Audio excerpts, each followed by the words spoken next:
ধূমপান স্বাস্থ্যের জন্য ক্ষতিকর, এটি ক্যান্সারের কারণ। আমাদের গল্প আপনাদের কেমন লাগছে? ভালো লাগলে অবশ্যই সাবস্ক্রাইব আর কমেন্ট করে জানাবে। আপনাদের সাবস্ক্রাইব আর কমেন্ট আমাদের মনোবল আরো বাড়াবে, তবেই তো আমরা আরো নতুন গল্প আপনাদের জন্য আনতে পারবো।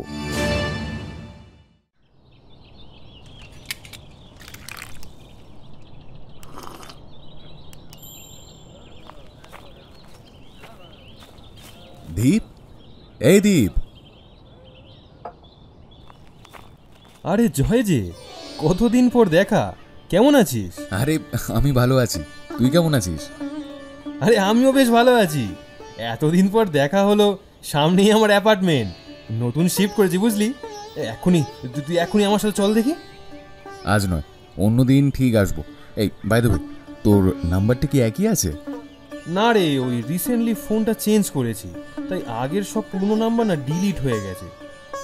তোর কাছে আমার নাম্বারটা আছে তো? হ্যাঁ আছে তো।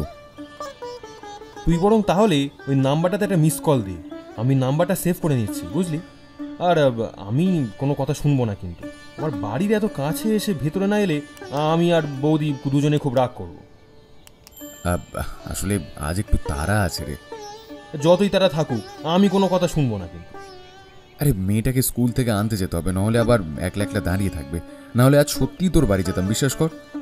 ও তাহলে আর জোর করব না, তো সময় মতো একদিন বৌদি আর মেয়েকে নিয়ে আয়, জমি আড্ডা দেওয়া হোক।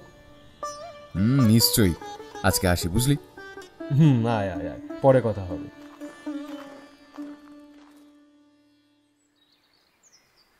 জয় তার দুদিন পর দীপের অ্যাপার্টমেন্টে গিয়ে হাজির হতেই আনন্দে গদগদ হয়ে দীপ বলল, সেই দিন দেখা হবার পর অবশেষে আজকে এলি, কিন্তু তাও আবার একা।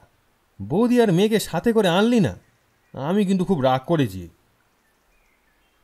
আরে আসলে সেরকম কিছু ব্যাপার নয়। মেয়েটা কদিন ধরেই ওর মামার বাড়ি যার জন্য জেদ করছিল, তাই আমার স্ত্রীকে বললাম কটা দিন ওকে নিয়ে ঘুরে আসতে। তারপর সবাই মিলে চলে গেল। আর মায়েরও একটু অসুবিধে, মায়েরও তো বয়স বাড়ছে, আর আমার তো অফিসের চাপ, রবিবার ছাড়া ছুটি নেই। তাই দেখলাম আজ রবিবার, তুইও ফাঁকা থাকবি, চলে এলাম আড্ডা দিতে। খুব ভালো করেছিস, আমি তো খুব খুশি হয়েছি। যাই হোক, সব কথা কি আর বাইরে দাঁড়িয়ে বলবি নাকি? ভেতরে আয়। হুম। দুই বন্ধুর মধ্যে নানান বিষয় নিয়ে কথাবার্তা হওয়ার পর হঠাৎ করে দীপ বলল, এই জয়, কিছুদিন আগে তো মাদার্স ডে গেল, তুই কাকিমার একটা ছবি দিলি না, কি ব্যাপার? ঝগড়া হয়েছে নাকি? হ্যাঁ? না রে দীপ, ঝগড়া হবে কেন? এমনি ইচ্ছে করে না। বাবা রে, মাদার্স ডেতে মায়ের সাথে একটা ছবি দিবি, সেটা তোর আবার ভালো লাগে না? তুই তো জানিস আমার এই শো অফগুলো ঠিক পোষায় না। সেই স্কুল লাইফ থেকে তুই একই রকম রয়ে গেলি, একটুও চেঞ্জ হলি না বল? সে একই ওই ব্যাকডেটেড রয়ে গেলি। আচ্ছা, তুই স্ট্যাটাসে যে ছবিটা দিয়েছিস সেটা কবেকার? বাই দ্য ওয়ে, কাকিমাকে দেখছি না। কাকিমা কোথায়? কোথাও বেরিয়েছে নাকি? ছবিটা আমার বিয়ের সময়কার, আর মা ওই তো দেওয়ালে। আমাদের ছেড়ে চলে গেছে প্রায় ওই বছর দুয়েক হলো। কিন্তু কি করে হলো?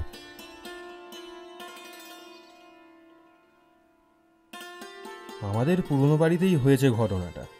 হাঁটতে হাঁটতে মেন রাস্তায় চলে গিয়েছিলেন মা, আর ওখানেই একটা গাড়ি মাকে ধাক্কা মারে, ওখানেই সব শেষ। সব সত্যিটা বলো বাবা। কে? আঙ্কেলকে সব সত্যি কথাটা বলো, আসলে ঠাকুমার কি হয়েছিল। কিয়ারা, এখানে বড়টা কথা বলছে, তুমি রুমের ভেতরে যাও। আমি যাব না। তুমি আঙ্কেলের সামনে আসল সত্যিটা লুকিয়ে কেন সে তার মাকে নিয়ে মাদার্স ডেতে স্ট্যাটাস দেয়নি সেটা নিয়ে প্রশ্ন করছো। তোমার মুখে না এই মা সম্পর্কিত কোনো কথা জাস্ট সাজে না।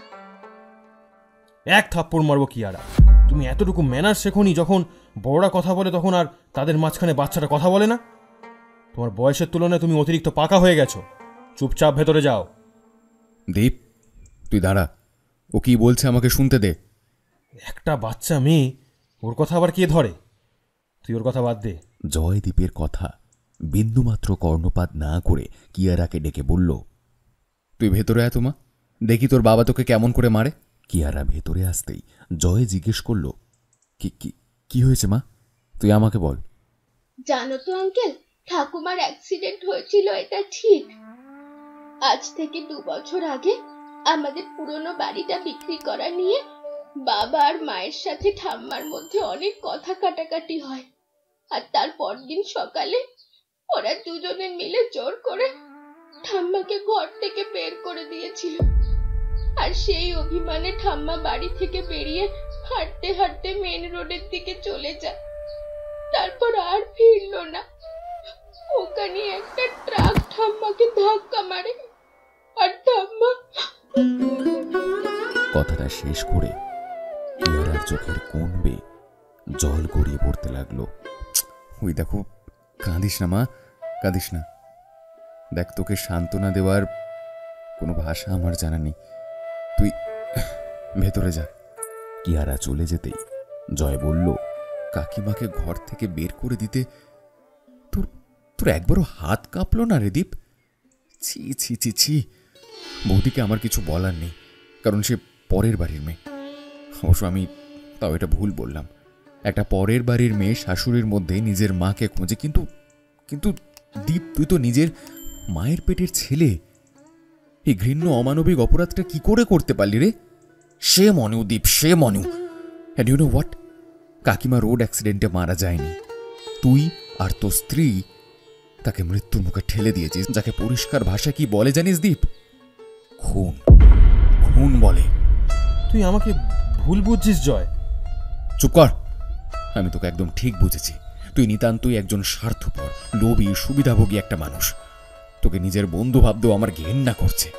যে ছেলে 2 বছর আগে নিজের মাকে শুধুমাত্র ঘর বিক্রি করাকে কেন্দ্র করে বাড়ি থেকে বের করে দিতে একটা বারের জন্যও ভাবে না, তার মুখে মাদার্স ডে নিয়ে অন্তত আর কোনো কথা মানায় না রে দীপ। সে মনেও। তুই আমাকে ভুল বুঝছিস জয়। আমার পুরো কথাটা শোন। কি বাচ্চা মেয়ে একটা কথা বলে গেল, ওইটা নিয়ে বক বক করছিস? ছাড় না এসব। ভালো করে শুনে রাখ দীপ, শুধু একটা দিন সোশ্যাল মিডিয়ায় মাকে নিয়ে ঢঙের কথাবার্তা লিখে তার সাথে ছবি পোস্ট করা শুধুমাত্র আমার কাছে শো অফ ছাড়া আর কিছুই নয়। আজ তুই যে অন্যায়টা কাকিমার সাথে করেছিস, জীবনের কয়েক মিনিট এই জিনিসটা একবার ভেবে দেখিস। ওই একই অন্যায় তোর মেয়ে যদি তোদের সাথে করে, তাহলে তোরা কোথায় গিয়ে উঠবে? ইয়ে মানে ইয়ে মানে মানে মানে কি বল দীপ?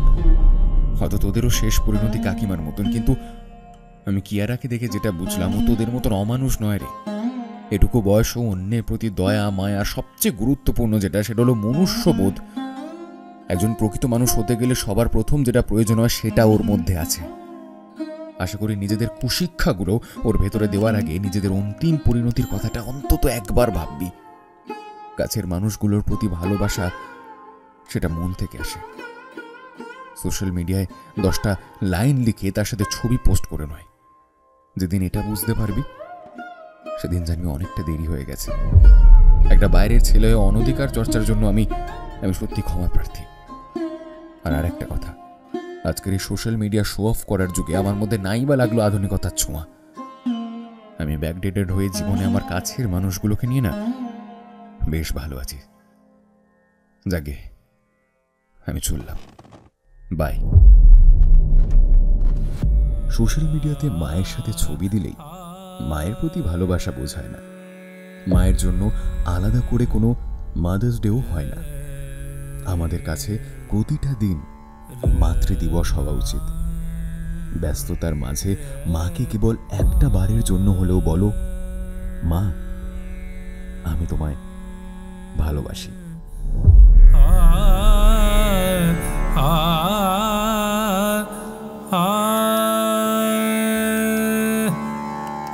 রে